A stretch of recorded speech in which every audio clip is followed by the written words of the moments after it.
Hello and welcome to this episode of HBCU. I'm your host, Dee Brown CEO. Joining me on the show today is Kim Wells. Kim is the Executive Director of Executive Education at Howard University. Kim, welcome to the program. Thank you. Thank you for having me today. Man, I'm glad to have you. The first thing I want to do is get a little background on you from undergrad. So I know you went to a PWI, correct, for undergrad, and then Howard for grad school. Talk to me about the differences between the experiences between those two institutions. Okay, that's a good point, good starting point. So I went to the College of New Jersey. It was formerly Trenton State College, and chose it. It's near, very close by my hometown of Princeton, New Jersey. And I selected it. It was close to home, but it was also a very selective, intense type of small campus, which was perfect for me at the time. I also thought I was going to play basketball, but that didn't quite work out for me after the first semester of getting injured. But the PWI environment, I liked what I got there. I thought that there was some great influencers. A few of them actually are still mentors for me and supporters, some of the professors, a couple of which were also teaching at Princeton and also at Columbia.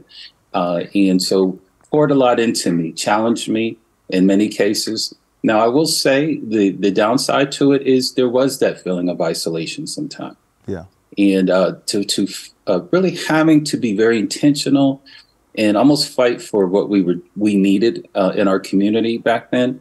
But then at the same time, it created a sense of community, particularly amongst the Black and other students of color. So I would never change what I did. At that time, too, at the College of New Jersey, we were a part of what I would call a consortium of Black student leaders at the College of New Jersey, Rutgers University, Princeton University, even as far up as Temple and Penn. And so we always stayed in Rider University, today's Rider. So it was a community of sorts, but we all had to look at and be very intentional about what we were going to gain from the classroom, from professors, and support one another. Now that compared to my time at Howard. Now I'm from a Howard family. We go back at least 3 generations. So I had no choice, really. I had to check that box at one point. Particularly coming from Princeton, New Jersey, we had a number of people in the Black community, the Witherspoon corridor, that actually attended Howard University, including one of my great uncles particularly. And so we knew that that was a place to go and get the rest of the story, as they say. So what I was looking for, and I actually turned down Columbia University and some other major universities so that I could get the Howard experience. And it happened. What I was looking for happened. Cecil Blake.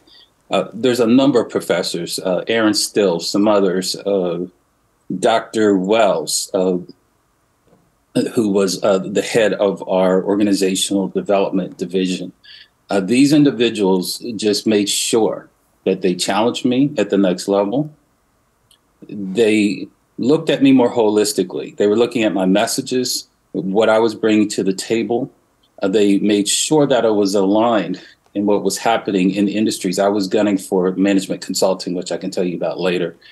And they made sure that I had the information I needed, that I had the insight necessary, but also the fortitude to understand what I was about to face and how that situation and often the narratives around me would impact me differently. Yeah. And so that helped me to sort that out.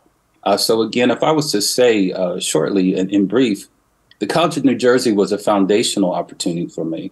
Howard was a finishing school. It really taught me how to really lock in and be the professional I needed to be, both in the consulting spaces, which I still actually do through Axum Intelligence, my private practice, but also in the education spaces, in all of the different relationships that I have to forge just to make our executive programs happen.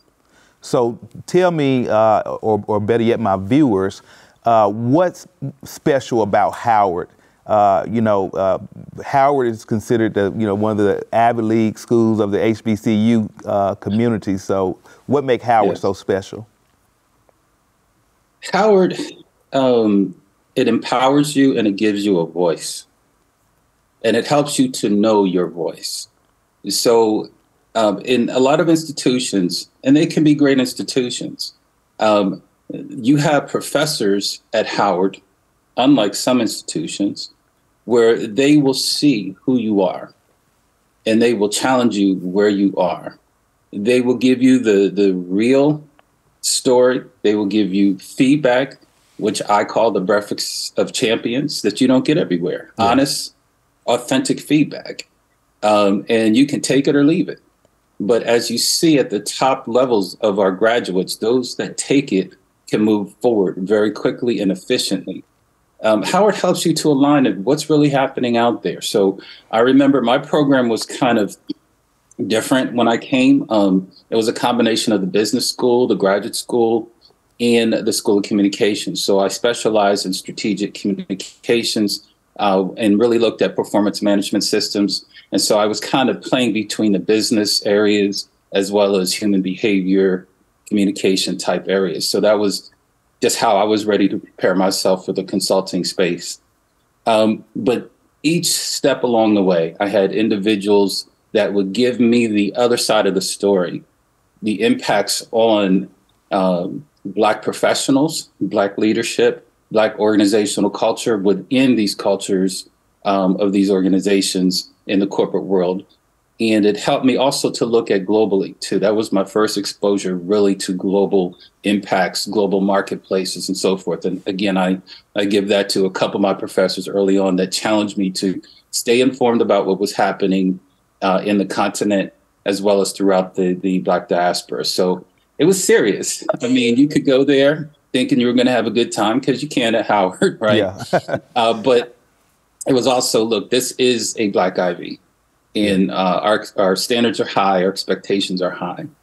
And so that all came together for me, and it launched me to a great career. So talk to me about your current role at Howard as the executive director of the executive programs. Sure. So my current role at Howard started in 2009.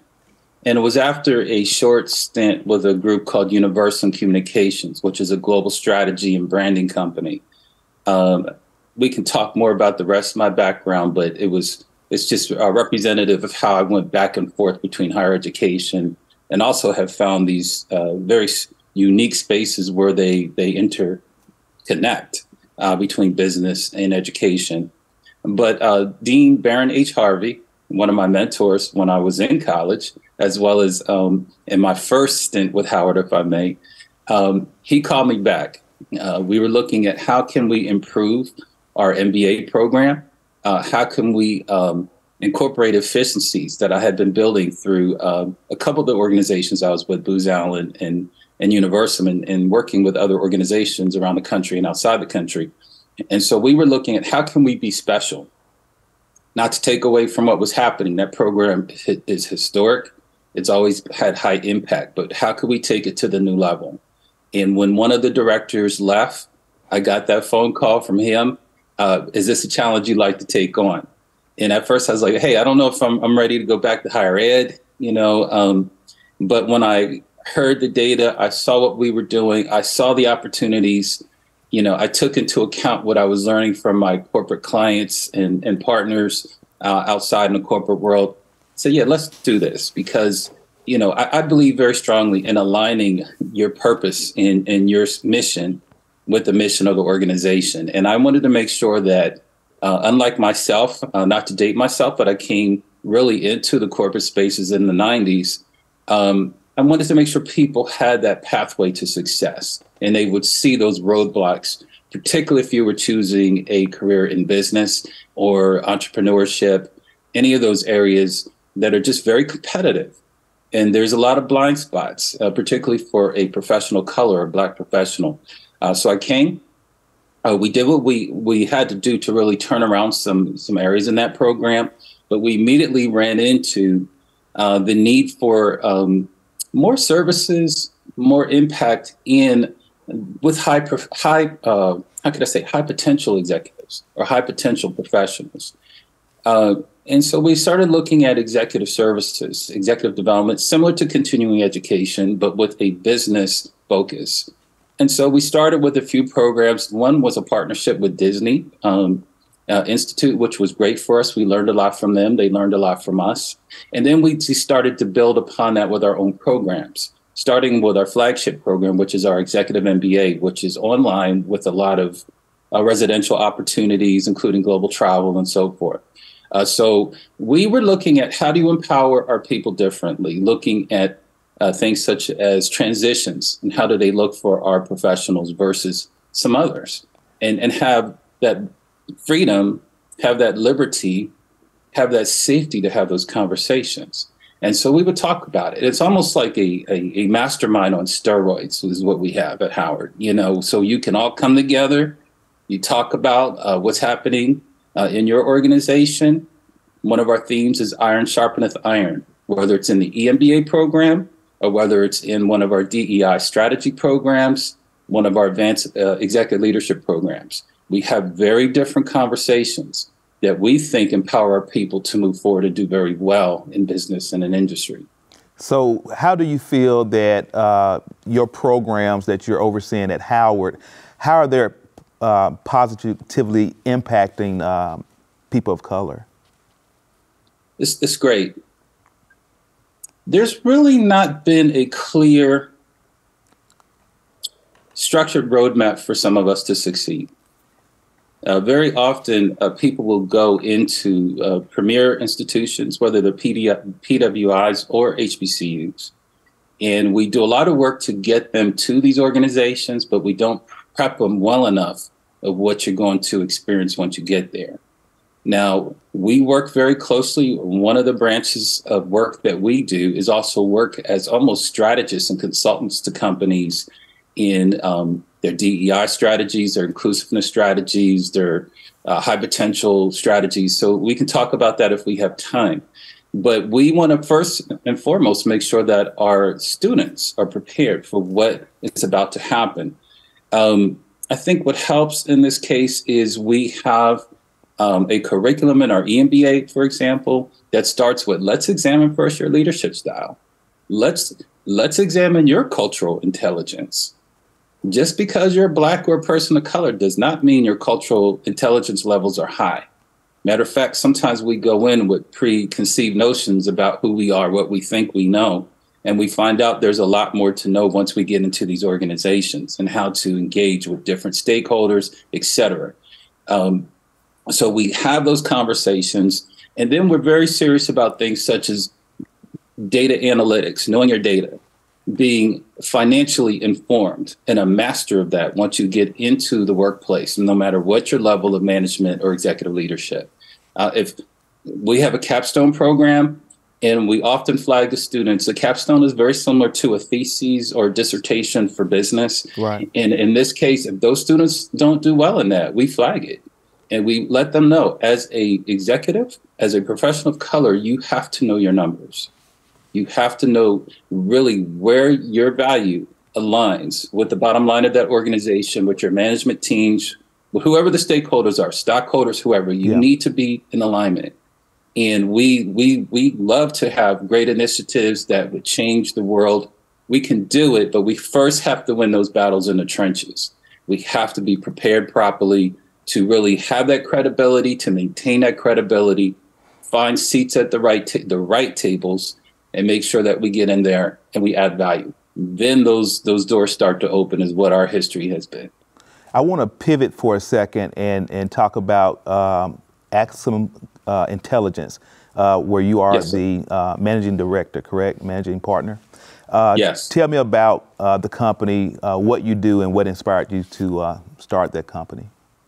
Sure. I don't think I ever took one foot out of the business world. When I came to Howard originally in 2001, so I'm dating myself, I was a senior consultant at Booz Allen Hamilton, had done a lot of research and work on projects that were looking at executive development. And just, I was in love with that. Again, I think even coming out of undergrad, I knew this was a direction. That was one of my gifts. I kind of knew where I wanted to be. I think I could have been a better um, how could I say, architect of some of it, but I knew what I wanted. So Axum was birthed out of just a lot of companies that I had met over the many years through boards. I sit on a few boards. I work in the business community with a lot of different events and activities, and people just kept coming up to me saying, "Hey, we'd like to know more about what your thoughts are, and how can we do that in a more strategic and more specific way, if I may." And so I put it together. I started primarily focusing on executive coaching, and I'm not sure have many know, but I'm a member, one of the few members in the world of a group called the Marshall Goldsmith 100. So there's about 200 of us around the world. We're personally mentored and trained by Dr. Goldsmith and some others to really coach and work with people to really empower leaders for efficiencies and so forth. And that's the kind of training I've had for a while. I've also done some other certifications. I'm a master certified coach. And it was just something that was important to me. And where that was coming from often was a lot of Black leaders that I've worked with and advised and consulted in the consulting space were saying, I can't find a mentor. I can't find that sponsor. And so a lot of that is because they're not intentional or strategic enough to have a plan, to locate and to negotiate value with these individuals so that they will embrace them. But also, you need to get that information anyway, regardless. We need to make sure that you have it, that you have a strategy, you have a plan, so that we cut back on the time for acceleration and impact. We know our early wins and all those kinds of things. Again, we call it intelligence for a reason. It comes from some of my influencers, which were literally in the intelligence community. But it's to look at how can you have the information and the data to succeed, have a plan to succeed. I'll give you an example. A lot of people will talk about a 90-day advancement strategy or transition strategy, 90 days. And I've always said, well, that's interesting. I don't think Black executives have 90 days. So we have a 40-day advancement strategy. And so we look at early wins, early alignment, early knowledge of the financials, the data that matters, metrics that you need to meet. We go in with a lot of research, a lot of very reflective in personal conversations, to be very real about who we are as professionals, really have a clear understanding of where we stand today and how we might be perceived by the business community or whatever community you might be a part of. I also work with hospitals, government executives, et cetera. So Axum was just, it really was, in a sense, and not to sound a certain way, but it's my gift back to individuals. And I'm very open about some of my rates that I work with people. So I try to work with people where they are, but I also have tried to share with executives to make sure that you're investing properly in yourself. And getting that executive coach is important. Now, Axum grew. We do a lot of strategic alignment work. We do transformational change work. We do inclusion, DEI work. So it's just been a great opportunity to really stay engaged with the business community, continue learning myself, as well as to give back and really bring the skill sets I've had since I was a young person at Princeton. So you mentioned DEI, and I wanted to ask you about that because you also talked about at Howard you have a DEI strategies program. So tell me more about that, and then also talk about how you're using your position to help advance diversity, equity, and inclusion. Yes. So what became obvious, a lot of organizations wanted to have conversations about their internal cultures, about the inefficiencies in some cases, some of the challenges they were facing. And certainly after 2020, when the world was changing, when we were seeing some of the cultural, social justice challenges. So we did a pivot. We started to look very closely at the many partners we work with, and we started offering them the opportunity to work with us to do a very detailed, high-level assessment of what's happening in their organizations, and not just the recruitment piece, but really how do you alter and transform the culture internally so that professionals of color, Black professionals, can be received and have the proper pathways to success. So our DEI program is very data informed to start. We hesitate to go in unless we have some data, which is really very interesting because many organizations do not keep certain data or do not like to report it. And so it's really winning their trust, working with their people, and even coming to a place where we can design assessments, focus group work, et cetera, that can really find out what's happening in the organization, what's the temperature, what's happening there, and really interview people. There's a lot of things that we do, but our program is informed. This is not like a kumbaya program. Yeah. I mean, we come in, we look at the financials, we look at the data that they will share. We look at even, it's interesting, even we do an assessment of the branding. So what does their external branding look like? That's where we work with people like Omarosa Newman and others that are specialists in that area to make sure that we have an understanding of what the full picture is. Many organizations are very blind to where the areas of challenges are, where the barriers are. We do look at the recruitment process. We look at the metrics that you hold managers accountable to. Only 12% of companies in the nation have metrics that managers are held accountable to improve diversity, equity, inclusion, or to underrepresented groups, how they are managed and how they're growing in those areas. We all know the data and how that diverse group inspires and drives innovation and performance, opens new markets, establishes different collaborations. Some of the fastest growing markets in the world, which we do a lot of work with right now, are in Africa, places like Nigeria, places like Ghana, places like South Africa, places even like Brazil and other places. Ethiopia is another big project we're working on right now.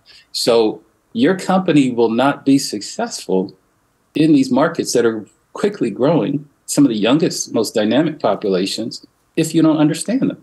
And not just understand them for business, but understand how to work with them. So we're doing a lot of work that we think is very different than what some are doing.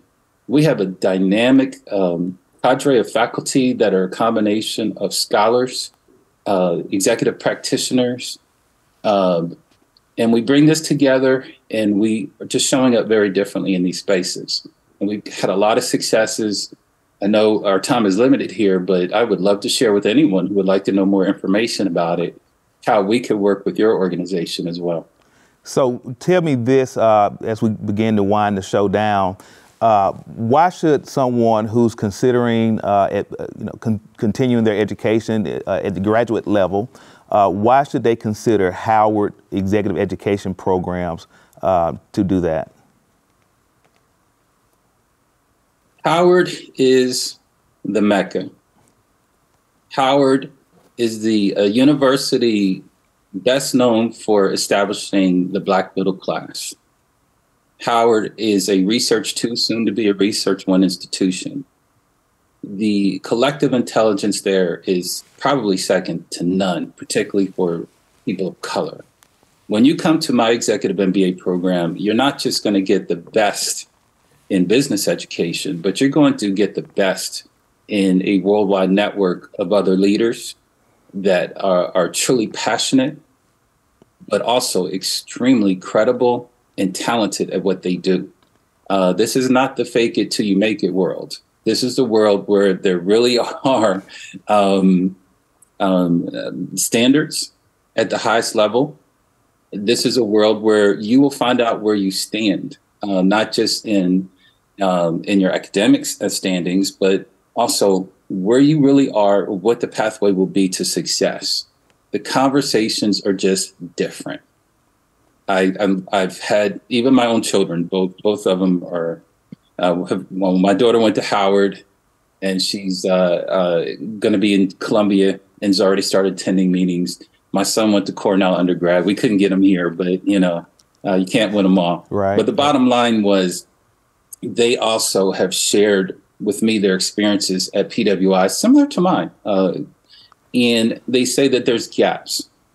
Yeah, And those gaps are really where we think the opportunities lie for Black professionals, where you come, you're Kim, going to be coached. Kim, I want to do this before we run out of time. I want to take a moment to do two things. One, I want to acknowledge that you are a member of the greatest fraternity in the world, Kappa Alpha Psi fraternity, but also I want to present you with our HBCU Lifetime Achievement Award for your continued commitment to historically Black colleges and universities. And we appreciate all that you're doing to advance those programs at Howard. And we want to thank you for taking time out your busy schedule to be on the show. We really appreciate it. And to my viewers, I want to thank you for watching this episode of HBCU. I'm your host, Dee Brown CEO. And remember, without you, there's no me.